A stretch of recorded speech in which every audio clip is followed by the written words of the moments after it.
Kang Inerdia sa kamuno ng Philippines Retired Dinita sa tuwang katapusan sa mga balitang lokal. Pinapagusgan karon sa lokal nga pagkamanan sa Tapil sa Davao ang grassroots sports training pinagi sa aktibo ng Governo School for Sports program. Kinikipamuluan sa City Sports Development Division o ang inisyatiba na magkanyag og libre nga pagbansay sa mga nagkabigyan nga sport sama sa athletics, football, futsal, karate, taekwondo, sepak takraw, dance sport, penchak silat, softball, baseball, and archery. Ganasab ang mga ipakatag ng mga professional na mga coach direkta sa mga tambahan o mga barangay sa pagtutog sa mga bataon na daluin yung atleta na edad 8 hanggang 15 anyos.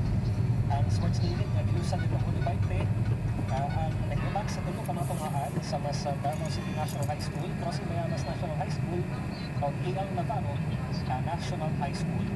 Ang ikaw-pag-usap na tungaan nga mao ang Tugbog National High School ang magsulod sa tigduha ka semana ang mga sports clinic kasugod Hulyo 18. Siguro ni Executive Director Irene Lumanas na mga programa ang nag-usap na makadiskubre o makapaugmad sa mga talento sa mga batang Davaoenyo.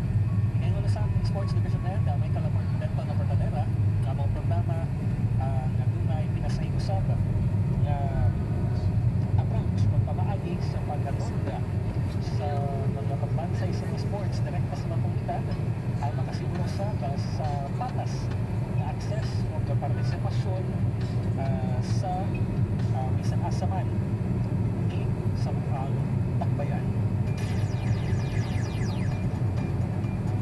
Alas 5:32 sa Kamunong Philippines Retired Dinata sa mga balitang regional.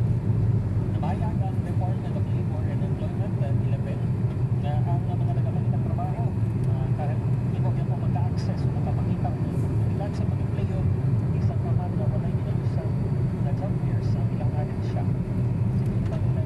Regional Director Gerardo Pensoy na ang mga lokal na Public Employment Service Offices o mga PESO ang may nagdang papel sa pagsumpay o pagkonekta sa mga nagpapalitang trabaho katulad sa employer sa mga nagkalagyang na pagbayan o lumusod dito sa region.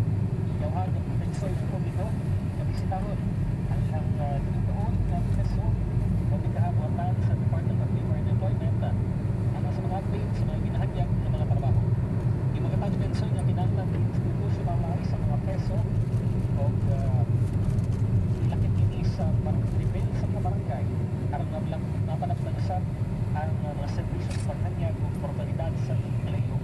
Yung mga tag sa iya ang padayon na pakikalayon sa dole at sa mga lokal na paggamhanan sa paghatod o mga programang pag-empleo